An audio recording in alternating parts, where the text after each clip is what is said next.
Okay. As soon as I get into it's setting it up right now.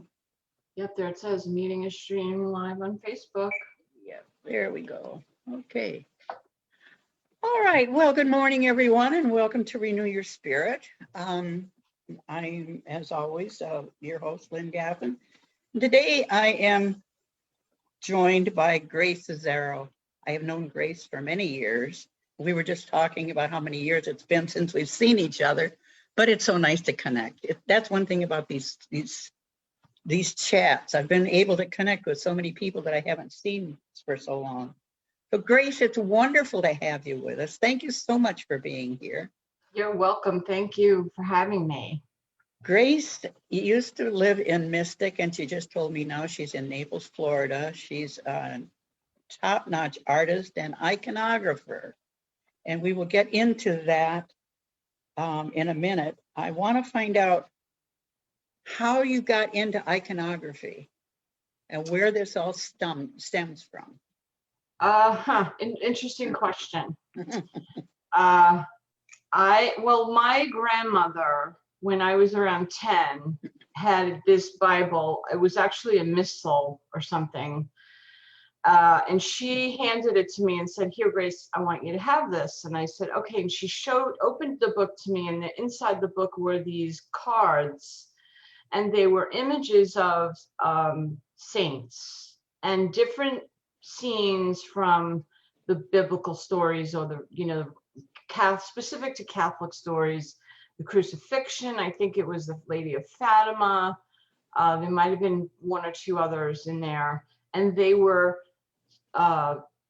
printed cards, but they had a embroidery that was, so the area on the card was embroidered, and they really, I was extremely connected to those. And, I kept it. I remember at one point my parents moved and I lost that Bible. And I thought, where did that Bible go? Where did that misselect go? I don't know where it went. And, fast forward all these years, my mom passed in probably about 2 years ago. And we were going through some of her things and I found that Bible. Or that book. So I actually have it. And I have the cards that I'm talking about. And I want to say that my grandmother was the one who introduced the general idea to me about in images and iconography, because iconography is I define myself as a world iconographer, because I can paint anything from any type of image from any religion or any spiritual belief system. I started out learning how to paint icons through the early Christian icon images, which date back over 2,000 years, like into Egyptian times. And many of those were modeled after Fayum portraits, and even previous to that time, paganist time, where there was Isis and child. So a lot of that, the imagery was borrowed throughout the epochs from one another, and basically was developed over the centuries. So fast forward to my kids were little, and I was really leaving my industry, which I was a hairdresser in the fashion industry for many years in New York. And I decided to, I was moved to Connecticut from New York, and I had my second child. And at that time, I started to feel everything shift. I was obviously no longer able to continue working in hair. It was just too demanding when you had children. So I started developing my art. And I started out with watercolor, and I started to paint angels. And at that time, I was I actually met the spiritualists at that point in my life when my kids were little, and my kids grew up around the life of the church, and I was feeling things out. I wasn't 100% sure where I wanted to go, but at that time I was feeling things out. So fast forward a few more years, I came to iconography through a friend who said to me, Grace, you really would like icons. And I said, some kind of electricity went off in my brain. Mm. And I said, wow, what is that? That resonates with me. And it was the same feeling I had when my grandmother gave me that book with Oh, those images inside of it. And I decided to look into it further. And it turned out that there was a Sacred Art Institute on Enders Island off of Mason's Island called the St. Michael's Institute of Sacred Art. And they were hosting a icon workshop, which this Russian master teacher was teaching. And I really just begged, borrowed, and stole any money I could find to pay for this course. It was a very expensive course. Back in 96, I think it was 96 or 98, I took that course and that was it for me. I knew that was where I needed to be and what I needed to do. So that's generally the story in a nutshell, to shorten it. I think that during my hairdressing years, I remember never really feeling fully fulfilled by the job I was doing and feeling out of place, although I was very good at hair, but it was grueling and demanding. I remember one day one of my clients said to me, Grace, what's the matter? You seem down. And I said, I'm not happy. I don't want to keep doing this. And she said, well, what do you want to do? And I said, well, I want to be an artist. I want to be a fine artist. And she said, well, no matter what you do, she says, if you go into art, specialize. oh, Now, mind you, she must have said that over 25 years ago. I mean, I'm thinking it's got to be over 25 years ago, way previous to my ever considering becoming a professional artist. And those words resonated with me. They stuck with me. And when I found the iconography, that was my specialization. And it led to some really incredible experiences so far. yeah, so we will get into that. Yeah. What is the difference between iconography and regular painting? So iconography is a style that is defined by a language that repeats itself. And it is a dynamic language that is not shown as humanistic. It doesn't, in a way, it almost reads as I don't want to say cartoon, but it kind of reads as a character. And the idea of the painting, the idea or the purpose of the image is to draw you in and to draw you into relationship. And by doing so, the painting takes on this quiet invitation through the language of the lines and color. And it will bring you into a space that you go, oh, like you say, wow, this is, there's something to this, and you examine. So with general art, it's conceptual usually. With art itself, there's many isms. If you want to talk about art in general, there are many types of art and many centuries of art. And of course, now today we have contemporary artists who are doing things that are also very incredible, but we have lost kind of our way in a sense that we're going outside of spirituality to find answers. And so for me, it's important that I have that element in my work as an artist, because that's what's important to me, is having a relationship with the divine. And so the difference is we're talking about a spiritual element as well as the language and style. We're talking about spiritual element that does not really exist in general or regular or art, or secular art, I should say, is the best way to describe it. Yeah. Okay. Now tell us about your experience with Francis Ford Coppola. So my experience with the Coppola family. I grew up in Queens, New York, and I remember when The Godfather became apparent, got on the scene and was released as a film, and it did incredibly well. And of course, Francis Ford Coppola, who he likes to be called Francis, by the way. He says he won his Oscar and he went on to just be a very successful director. And it was very important to my family because I was raised in an Italian American family. And so it was all the rage at that time. And growing up in Queens, New York, especially in Howard Beach, where there was a lot of that lifestyle going on, it was a note, you know, to our lives. And so Italians felt very proud of it, although there was a very dark element in the movie. But he certainly tells the story and the emotions. So again, that was just sort of laying the foundation for, you know, what happened to me the day I got a note, believe it or not, on Facebook that said, I'm trying to communicate with you. Will you, I have a commission for you. Would you be interested?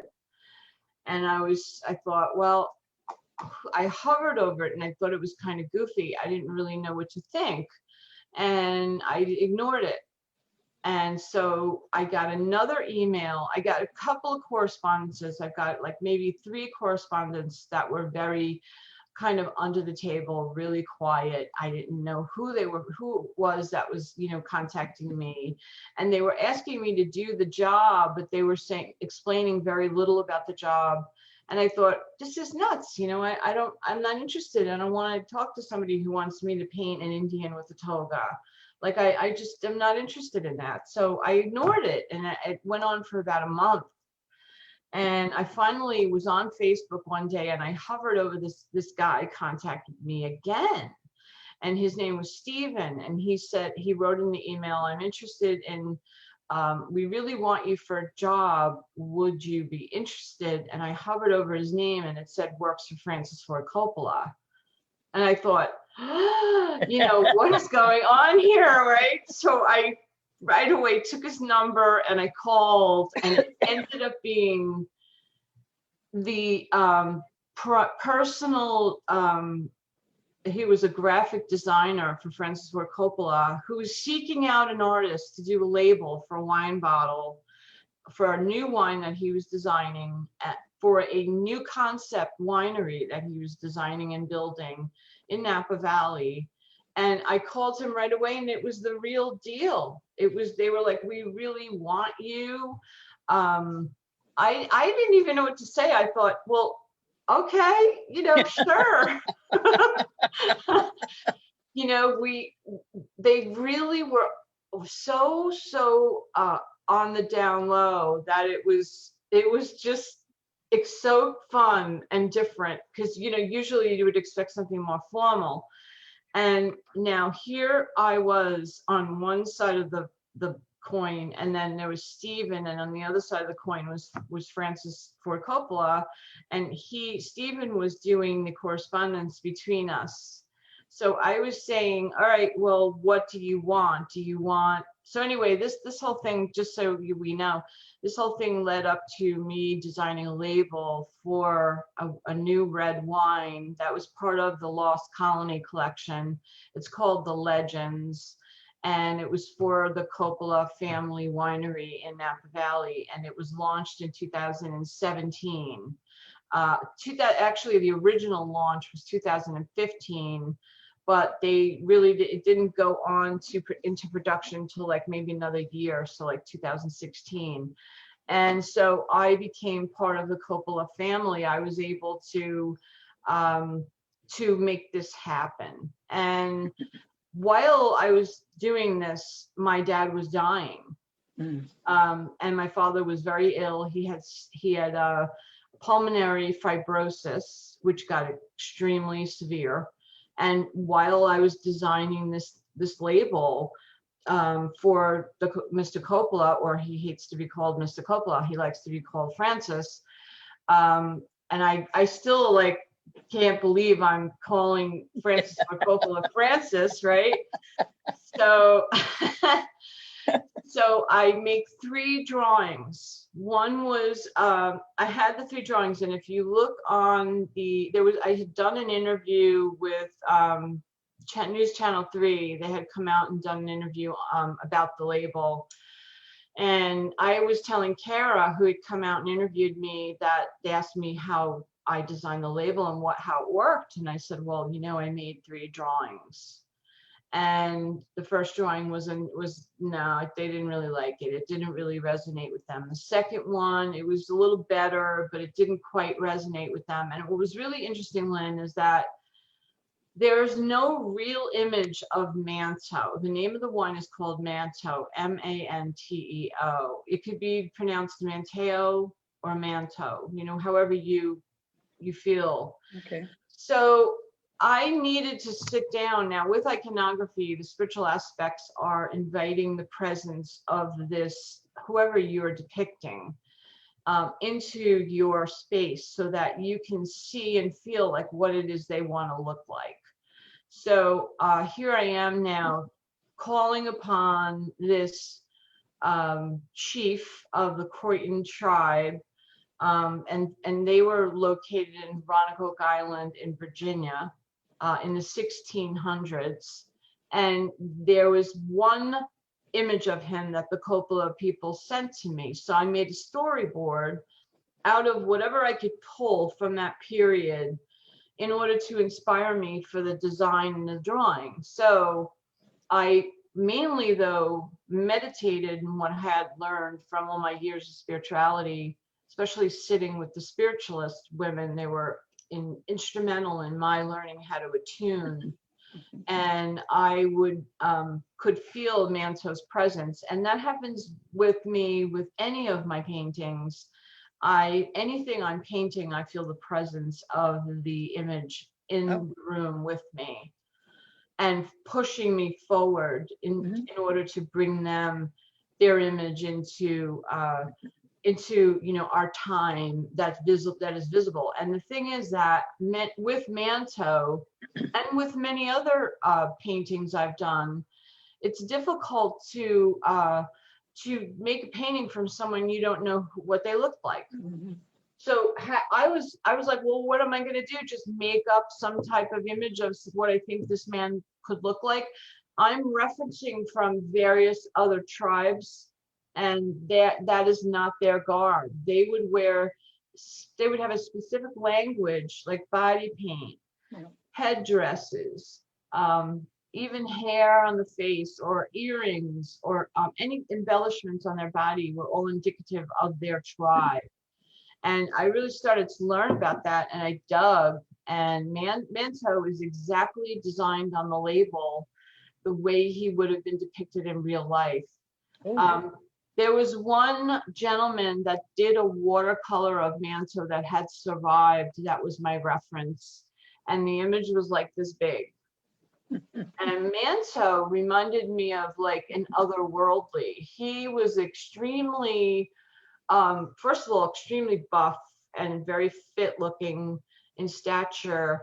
And he had this specific body paint that, it was like drips that came down his arm like this. And then he had circles around the heart center, which was phenomenal. It was just I felt like I was meant to do that job. Wow. And Manto taught me, the message that I got through this work, and because it was not just to make wine labels to sell wine. It was so much more there, because Manto had accepted this colony that landed on his land, and said, I'll help you survive. We have really difficult winters, and I'm going to help you survive. I'm going to help you get your supplies. And he even traveled. The way that it is told is that he traveled to England to help them and to learn more about the outside world. This man, I feel like Manto, this Indian chief, was ahead of his time.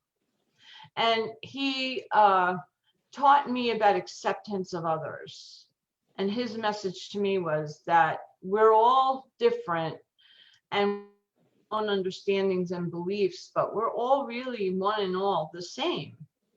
So he really, what a powerful, like muse or to someone to have as a representation of that that energy of acceptance of others, which we have such a difficult time with today. Right. That's fantastic. Yeah, it was quite a job. And you know, Yeah. my dad passed before the labels launched. He didn't get to see the label. It was tough. But it was also gave me strength to endure the death of my father, by having this work to do. It was important work, and it was extremely I was extremely fortunate, but I really feel that I manifested this job in my life. I just didn't know it was going to come at this level.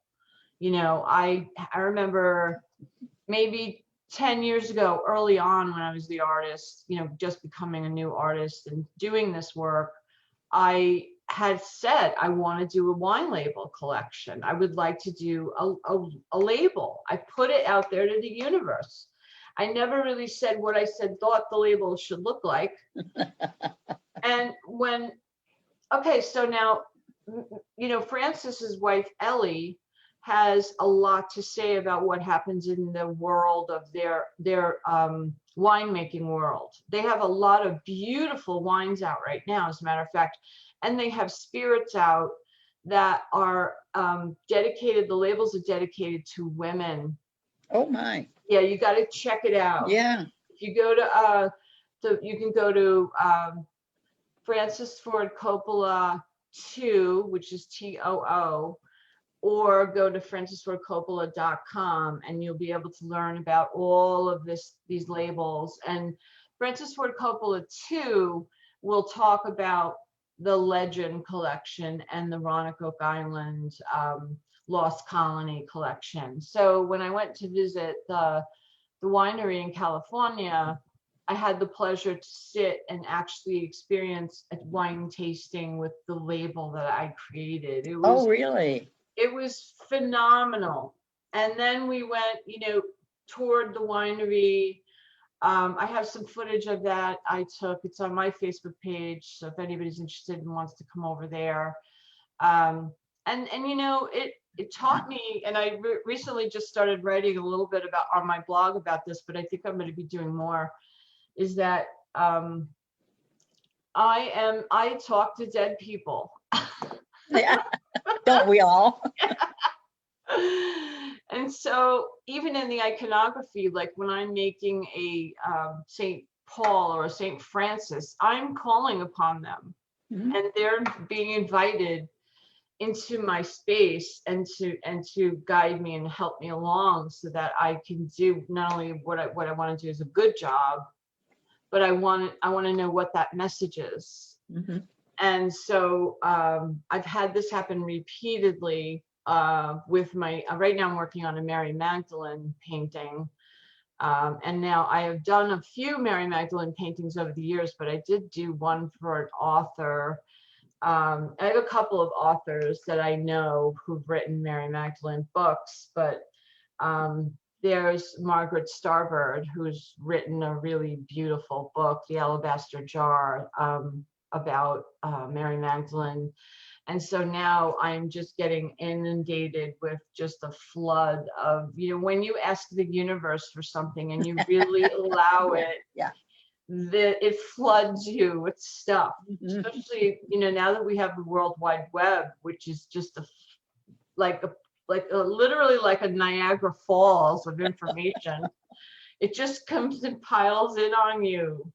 So I've been kind of working on the blog and touching in on the that element of being open enough to you know, ask for guidance from other worldlies, from someone on another level, you know, someone in a different plane. And I mean, Manto, his spirit was passed like in the 16th century.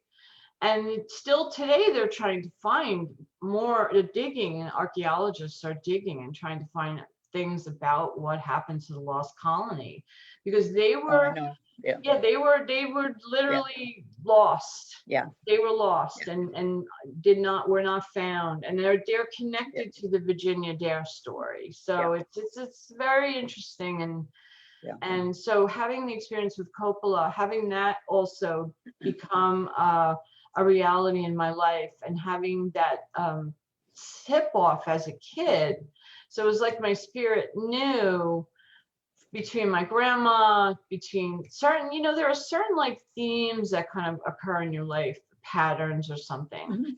So the Coppola film and The Godfather, and then the wine label. My father used to make wine, and he had a winery, a little like small Yeah.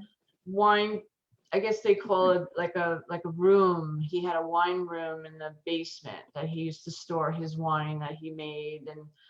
And so that, all of that, it becomes, they put the connections together, and then you understand that there's, like, you're born to do this. Yeah.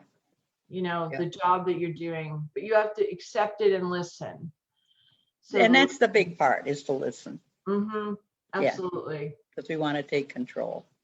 Mm-hmm. Now, being raised as a Catholic, how did you get into spiritualism? Well, I mean, my mother was a very spiritual person. My mom used to I would say that my mom was very suspicious or superstitious. Superstitious is the word.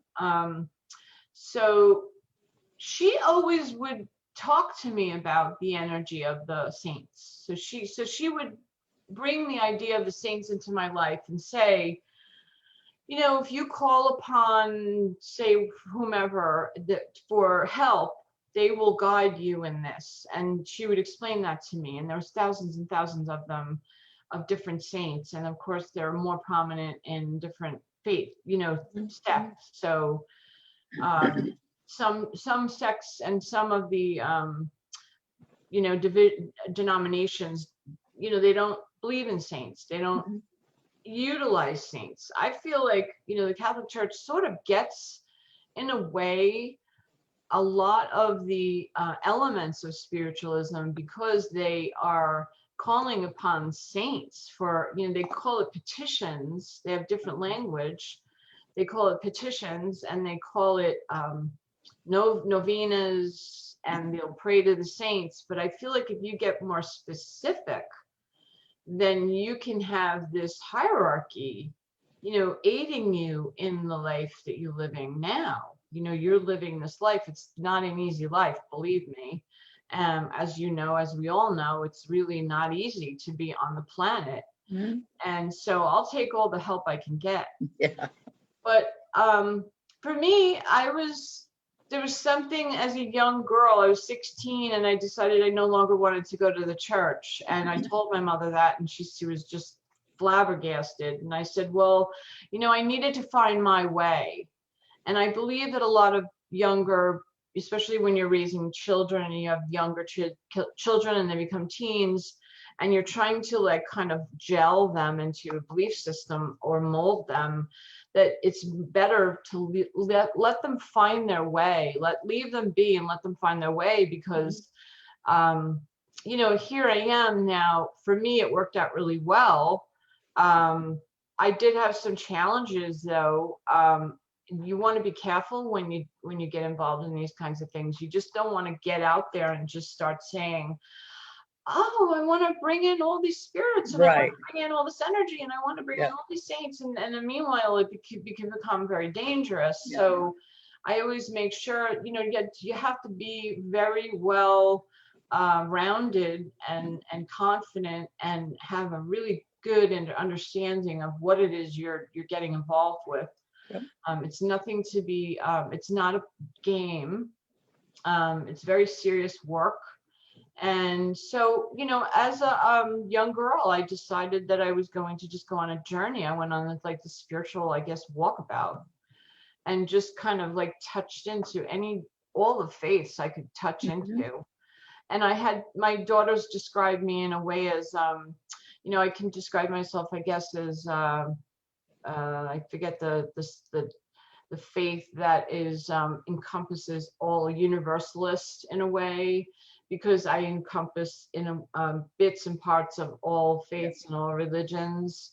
And I don't really identify as one specific thing. So it's just given me a lot of knowledge. And then unfortunately, a lot of times when you have the knowledge, it can ruin it for you. So there's a fine balance of what do you really embrace that is not proven. You know, a lot of spirituality and being a faithful person in whatever religion you choose has to do with a lot believing in something we really can't see, which is faith.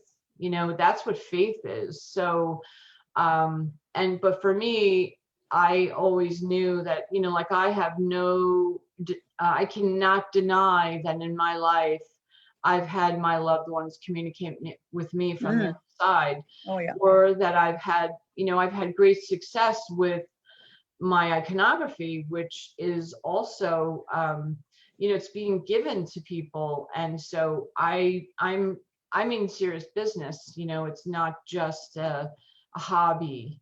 So it's become a lifestyle for me. So ultimately my Catholicism, you know, being raised Catholic, has led me to this point.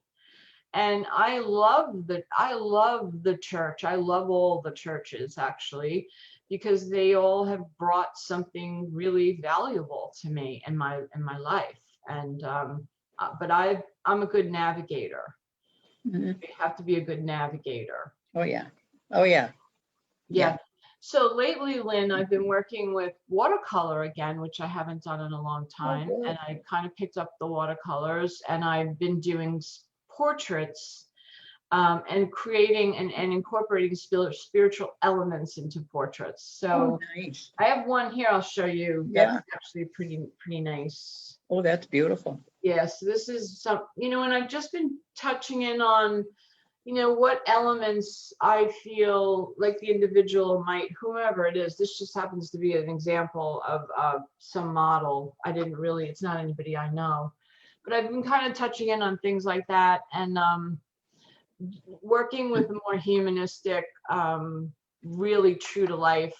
I love all types of art as well. You know, I like, you know, contemporary art. I like the Renaissance period. I love, you know, medieval work.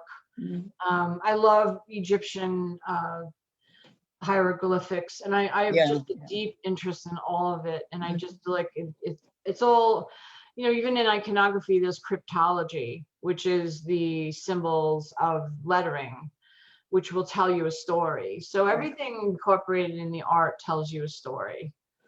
So it's really great. I'm sorry. Have you ever worked with sacred geometry?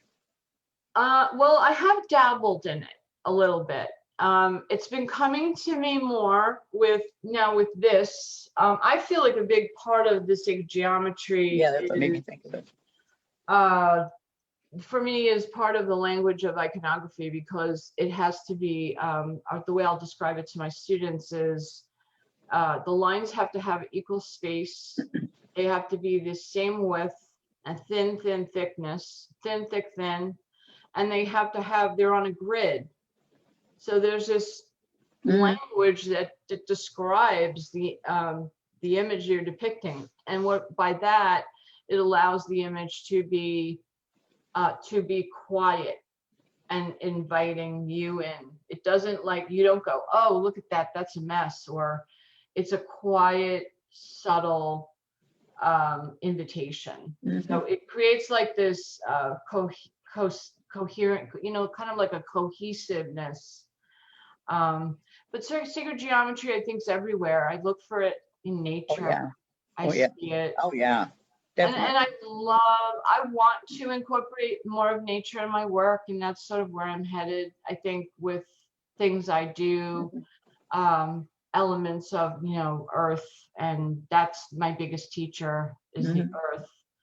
And I'm here a lot. I'm spiritual. I'm up here a lot, but I also try to ground myself also quite a lot too, because you don't want to do too much of Right.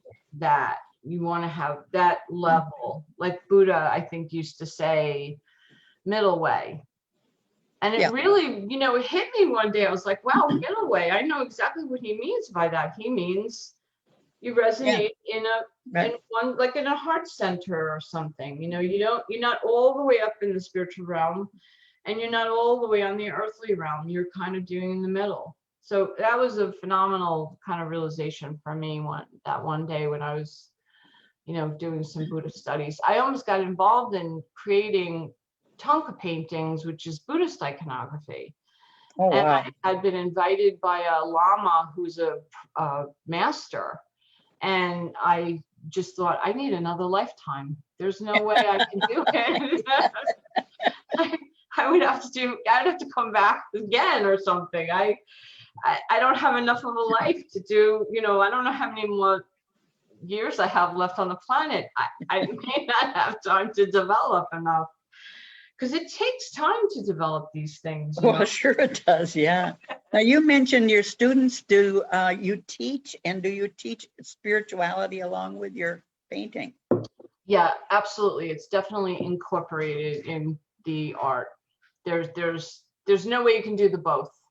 So I will absolutely, I don't preach theology to my students, Right. because that's not really my place.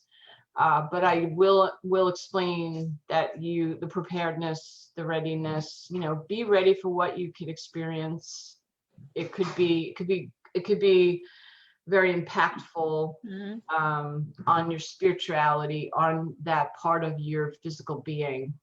So I absolutely incorporate that. Yeah, it's a daily practice. I call it a practice very often on my page. When I post on my Facebook group or on my Facebook page, I talk about how it's a practice. Now, are you you have a studio in Florida? Now, do you still have the studio in Connecticut? No, I no longer have the studio in Mystic, although I like to think so. I'm planted here now, and you're in my studio. Yeah. I have like a the computers are usually right next to me, because I've been incorporating, it's a big part of computer work is a very big part of my work as well. I've embraced it. A lot of painters especially iconographers, will say that it's not the work, it's outside of the work, having a computer and using programming and things like that. But I find that we have to embrace the times, and we have to embrace what it's being given to us as gifts, and that if we use them, they could work for our benefit. So I use programs quite a bit to enhance the work or teach. As long as we have this social distancing now, are you teaching on Zoom? Yeah, I'm teaching on Zoom. If anybody's interested and wants to get involved in learning, I paint in egg tempera, which is an ancient medium. It's a earth and mineral pigment ground, and then I mix the egg solution along with that, and that acts as a binder. Wow. So it's very interesting in itself. It's science. It's earth science. So there's kind of like, three aspects to iconography. There's the earth science aspect, there's the spiritual aspect, and then there's the actual artistic aspect. So it can be, I think that's what grabbed me, the iconography, because it was extremely intellectual, and you're always learning. There's no ceiling. So fabulous. So anyway, getting on to the lessons, I teach privately because I was doing group, but it's hard for individual students to keep up. Some are more advanced, some understand a little bit more. So I will do private only. And if anyone's interested, I'd be happy to, talk to them about it. Okay. And you're able to do that on Zoom? Yeah. Really? I've actually mapped out for myself, because I've been teaching for so long, and I started out teaching children, and by teaching children, it taught me a method to show kind of like through layers and to show people how they could paint. Oh, I mean, I won't be able to get into the, into the computer and touch your work to show you what you need to do, but I most certainly can do a demo and have the students watch me do that step, and then therefore they can, like, because that's the best way to learn, is to watch, I feel, especially in art. So I will do an actual live demo on my Facebook group, and then when we get into Zoom, I'll do it again, or whatever it is they're working on, but I've broken it down into steps. So it's like, it's almost like deconstructing in a way. So you're working from the base, very, like, in a way, it's a skeleton to the outer, because that's how iconography is created. You have the general skeletal drawing, and then you have to build, bring life to it. It's almost like taking dead matter and creating, bringing it to life. Right, I was just thinking that, yeah. Yeah, it's so interesting. And then using the earth and mineral pigments, you make your own paint. You learn how to make paint from powdered earth and mineral pigments. Not all, you can't take a crystal like a quartz crystal and grind that and make paint, because that's crystalline. Right. You would need pigmented earthen pigments. So we have a set of those that we use that are usually iron oxides. And I've gotten pretty good at that over the years, and learn now how to manipulate this powder and make it beautiful, like turn dead matter into life. It's wonderful. Wow, that's fantastic. It's such a blessing. I mean, I learned that through a master teacher that I got involved with probably around 10 years ago or more. Her name was Ksenia, and she was from Moscow. She was a political refugee to the United States during the communist period, and she was here in the United States. She didn't speak English, and she had traded lessons, icon lessons, for English lessons. Oh, how nice. She learned to speak English, and then a few years later, I ended up in her studio up in Boston, and I had 3 bags of groceries, everything I thought Russians would like. And I brought it to her and I said, "Do you think I could be your student?" And she didn't really trust me at first. She wasn't sure like what I wanted, but it turned out blossomed into a really beautiful relationship. And she just passed like 6 years ago now. So it was a great, great opportunity. Talk about intense, But she's a master painter and just brilliant, brilliant woman. Incredible experience to have. I was very blessed. So certainly gone on a journey. My goodness, I guess so. Yeah. Are you doing, I know you used to be, when I knew you in the old days, very good with spirit messages and that. Are you doing any readings in that now, or is this not?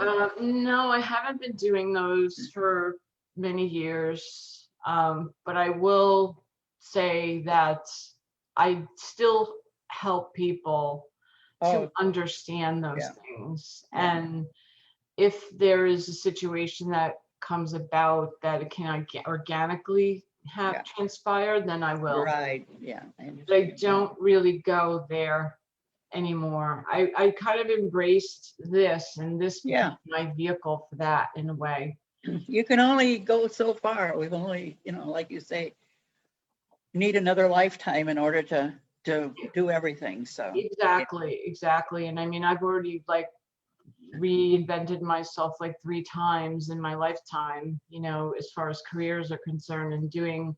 But I just think learning never stops. I mean, it doesn't matter. I remember when I was a college student, I think I was maybe 23 or maybe even older, and I had a lady that I used to pick up who was 86, and she used to come to college with me, and she would take college courses. And I think that by having her in my life, she taught me that you can never be too old to learn. Oh, no, always. And as a young girl, I just thought that was so cool that she was coming and was in my class. And we became friends, and I used to pick her up in the morning, and we would Yeah. drive to college together. It was so good. Yeah, that's wonderful. Yeah. Yeah. Now, I know your girls are talented too, because I was at a show at Noank Library for one of them who was working with anime. Yeah. Athena, that's my oldest daughter. She is an art therapist now, certified Really? clinician. Yeah. And she continued to use art as a vehicle. And so now she works for UCSFS in Norwich, Connecticut. Okay. And she has private practice, and she's just doing great. Good for I her. know I think she was 10 years old at the time, Yeah, 10 or 12. yeah, I know. Yeah. She was wonderful. She had some beautiful work. And that she developed a skill. She's a digital artist now. So she paints, she still has kept that style as a love, the anime style. She loves Japanese art. She loves anything like that. And she has kept that. And now she has taught herself how to draw online on a tablet. Oh yeah, I've seen She does digital art. So I've been like embracing that also, although not on that level. Yeah. What about your other daughter? Isabella she's a cook. She became a pastry chef. She was working for Bobby Flay. Oh, wow. Like 7 years. And now she's on a new path. So she's actually working at Mystic Jet.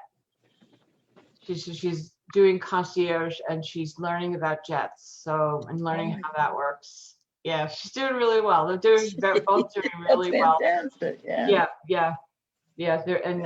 It's just, yes, both very creative though. Isabella is also she's a sculptor, so she can sculpt anything out of whatever. She likes to use repurposed materials to make sculpture. Yeah. Okay. It's so good. It's so good. So I think you don't need expensive art materials to make anything. You can use anything that you have in your house. I work with a girl on the internet who digs in her yard and gets pigment and paints with those and dyes fabrics and things with those. So, it's an endless resource out there. So, but yeah, so a lot of time has gone by. You don't realize it though, but you got to keep going. Even though we're in this pandemic, you just keep going. No, with your work, other than working with Francis, as we who know and love him call him, how do you sell your work? Is it online, or do you have I have a website that I use as a landing page place for people if they ask me about my work, but it doesn't really fully explain everything. It's very difficult to kind of like encompass everything you do into a page. It's like in a way you're kind of shrinking yourself into this place. And so it's still an evolution, but it is a landing page. It's athellaiconstudio.com. ATHELLA, and that's actually my two daughters' names put together. That's how I came up with it.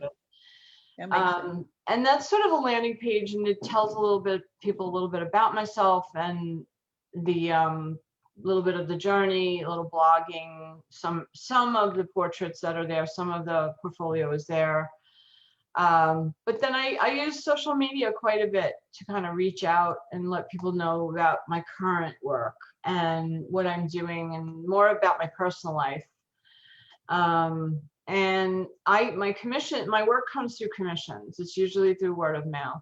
Okay. So I've been doing this now around 20 years, and I got to say, honestly, I don't really do art shows or anything like that. I kind of abandoned that maybe 15 years ago, only because I just found myself working so hard and really not getting the fruits from it. Right. So I just decided to let the universe and God help me with, the selling. And it just happened. I got to be honest with you, when you have a belief in that and you try to stay positive, that it, like I really don't like to use the word magical, but it's like things will come to you.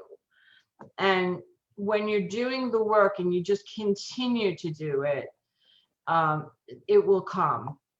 And I'm like a living proof, because I'm just the general ordinary, girl from Queens, New York, hairdresser, who just dabbles in the world of, like, I have had authors, famous, comedians shop in my studio, Francis Ford Coppola call me, to me, it's energy. Would we know any of the commissions that you have had, or would you be interested in mentioning any of them? Yeah, I have. Well, I think it's Gloria Amendola is one of the Mary Magdalene authors that I've done this work. Kevin James has one of my icons. Really? I have like a group of, believe it or not, comedians who love the icons. Really? Yeah, it's pretty incredible. Yeah. The Joint Chief of Staff has one of my icons. Oh, that's wonderful. Army. Yeah. Good grief. Yeah. I mean, you would never believe it, like some of the things that have come to me, and just being blessed in a way where I call it being blessed, but I feel like it's just, I just believe in the reality that these things can happen. It's not that I feel like I'm anything special.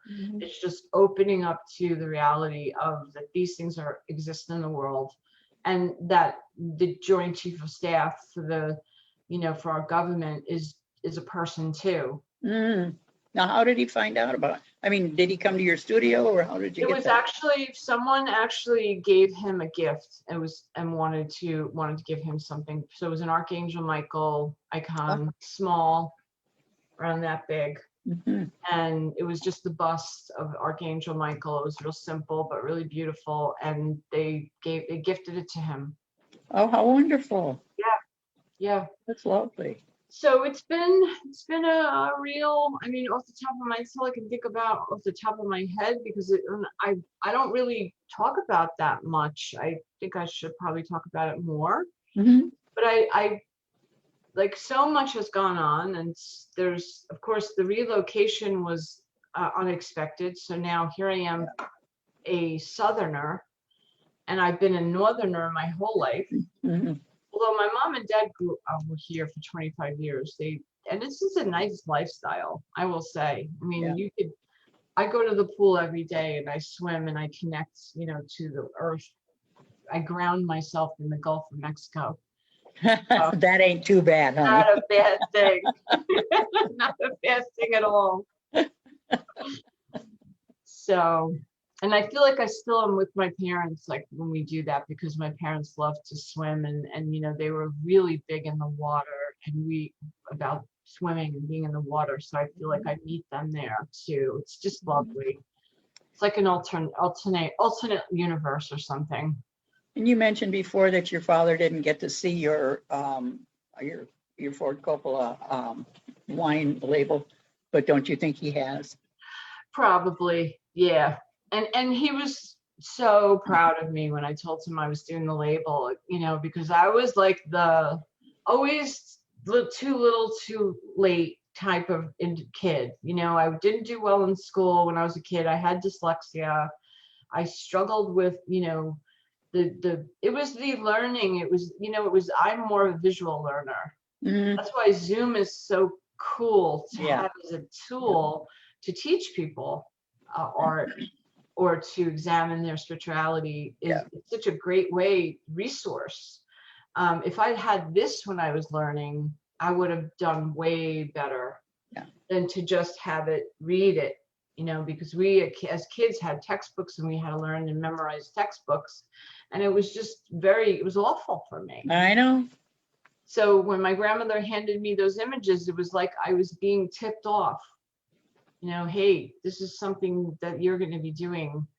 And many, many, many years ago, I had this psychic reader say to me, "You're going to be doing something with angels."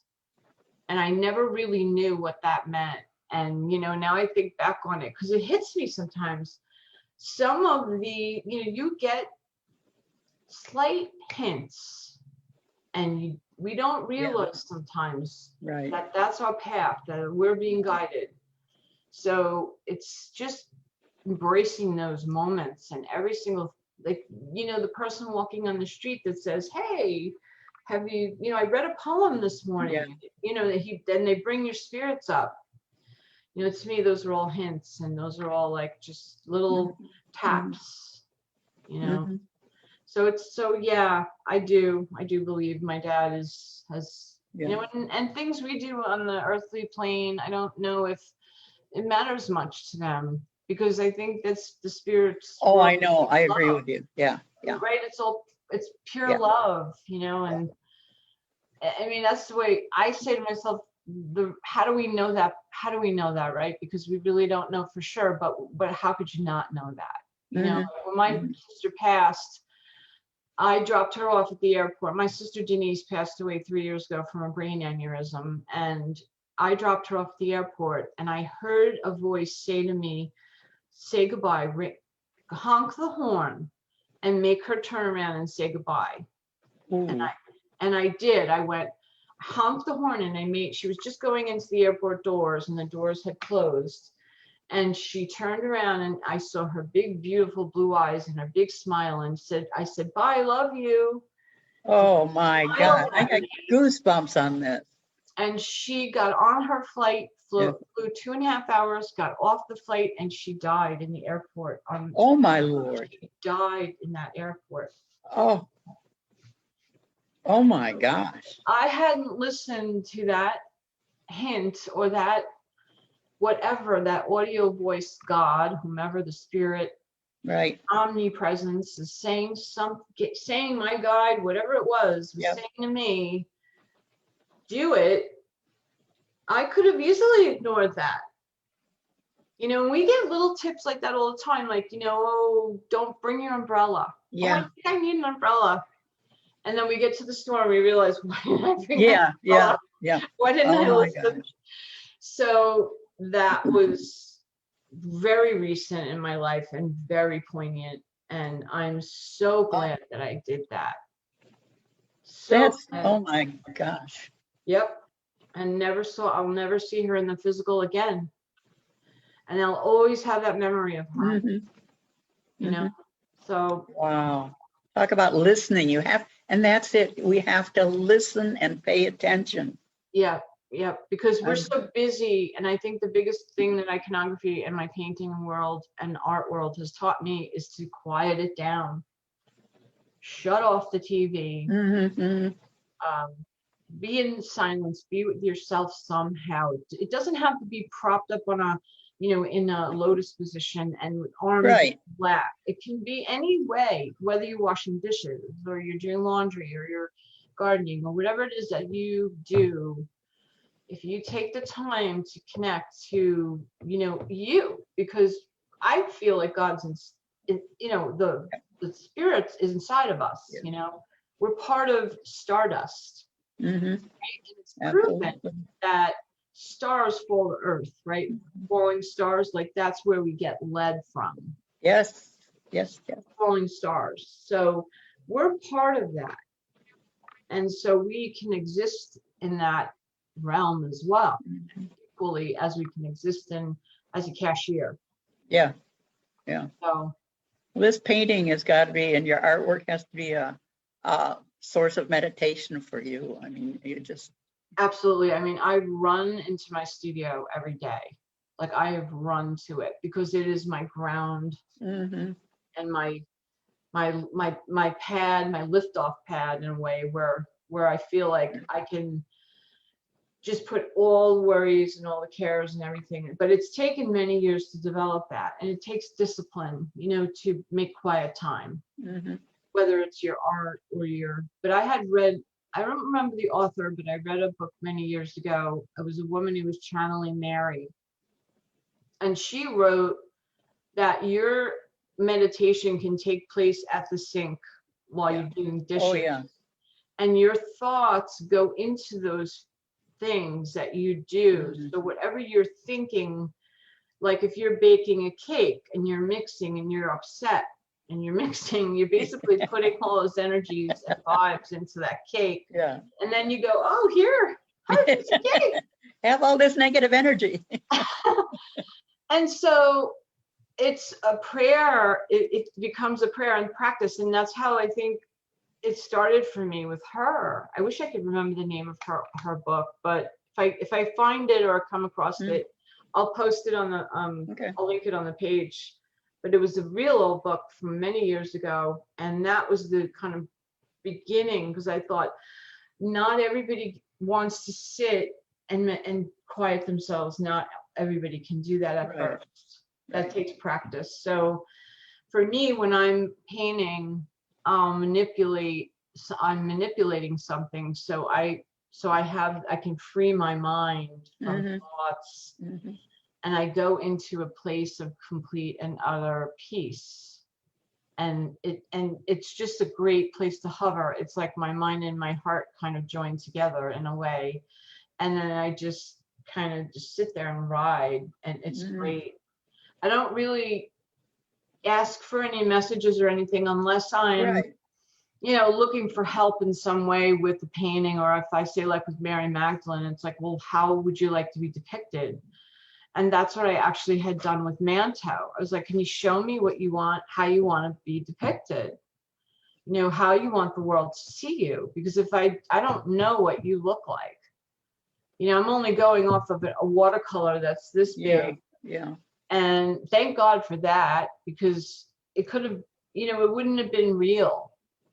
But then again, you also had the Croydon, that tribes. I actually, there is a Native American Study Museum in Mystic. Yeah.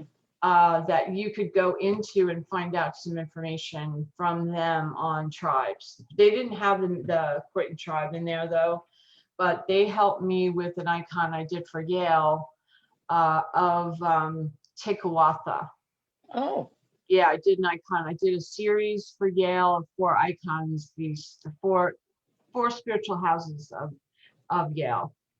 Oh, no kidding. Yeah, and I did Tekawatha was one of them, and I wanted to paint her as a young woman, and I went in there to try to find out if because I had some criticism about her headdress, and I said no, that's the head, that's what she wanted to be.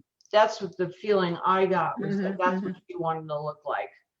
She didn't want to be made into the person that other people were making her into. So that's kind of how, and they accepted it. They loved it. Fantastic. Those could be seen, they're up in St. Thomas More. There's a room, it's like a big giant, I guess, complex, and they're in there. So if anybody's interested and wants to see those in New Haven. Okay. Yeah, on the Yale campus. Well, Grace, we could go on, and so which means I will be scheduling you for another time, if you don't mind that. I would love that, Lynn. Thank you so much. I will post all this information, your web page address, and you've also given me permission to post the Channel 3 interview. Yeah, that'd be fine. Thank you so much. That's a really interesting one. I really enjoyed that. Yeah. Yeah, I'm so glad. Thanks for having me. It's so good. Thank you so much. It's been so nice to reconnect with you. Yeah, really. And we definitely will do this again. I will be in contact with you, and we'll set up another date.